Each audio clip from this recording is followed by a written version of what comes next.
Bonjour, moi c'est Wadi. Kai m'a dit que c'était mon tour aujourd'hui. J'ai failli être en retard. J'ai renversé mon thé, j'ai perdu mes notes. Enfin bref, c'est bien. Aujourd'hui, j'ai une histoire pour toi.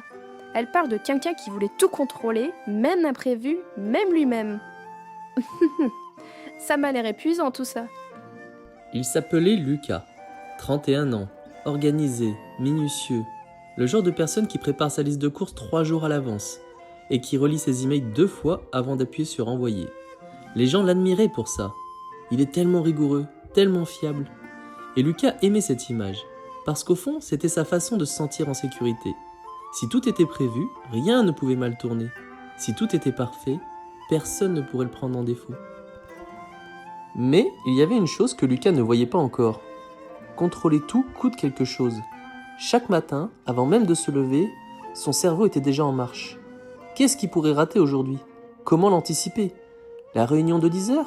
Il avait préparé 3 versions de sa présentation, au cas où. Le dîner avec des amis? Il avait regardé le menu du restaurant en avance pour ne pas perdre de temps à choisir. Les vacances? Planifiées 6 mois à l'avance, heure par heure. Il ne se reposait jamais vraiment. Même allongé dans son lit, il planifiait le lendemain. Même en vacances, il optimisait.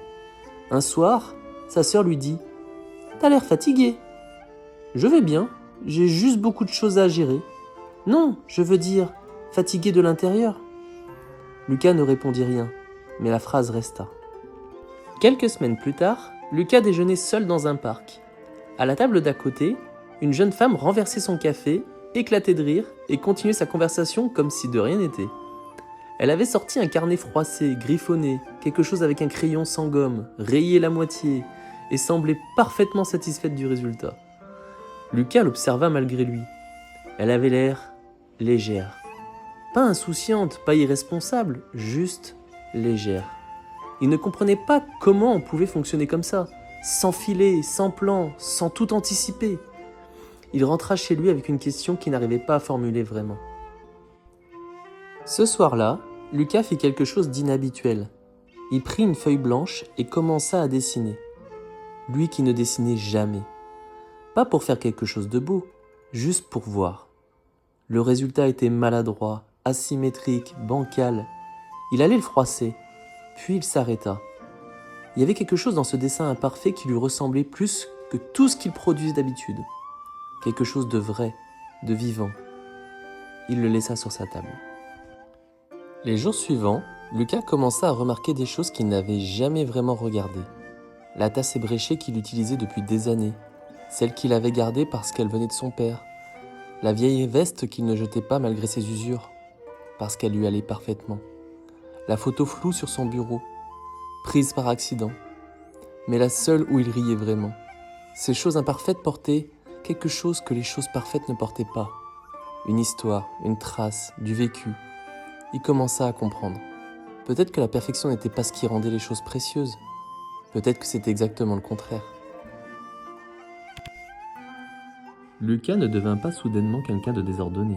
Il préparait toujours ses réunions, il était toujours très fiable, mais quelque chose avait changé dans sa façon de tenir les choses.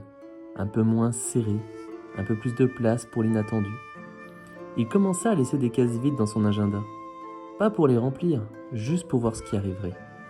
Et parfois, dans ces cases vides, il se passait les meilleurs moments de sa semaine. Ce que Lucas a découvert, ça s'appelle le Walisadi. C'est une philosophie japonaise qui dit que la beauté ne réside pas dans la perfection, mais dans l'imperfection, l'inachevé et l'éphémère. La tache ébréchée, le dessin bancal, la photo floue, ce ne sont pas des ratés, ce sont des traces de vie. Moi, j'ai jamais vraiment cherché à être parfaite. Et honnêtement, ça aide beaucoup.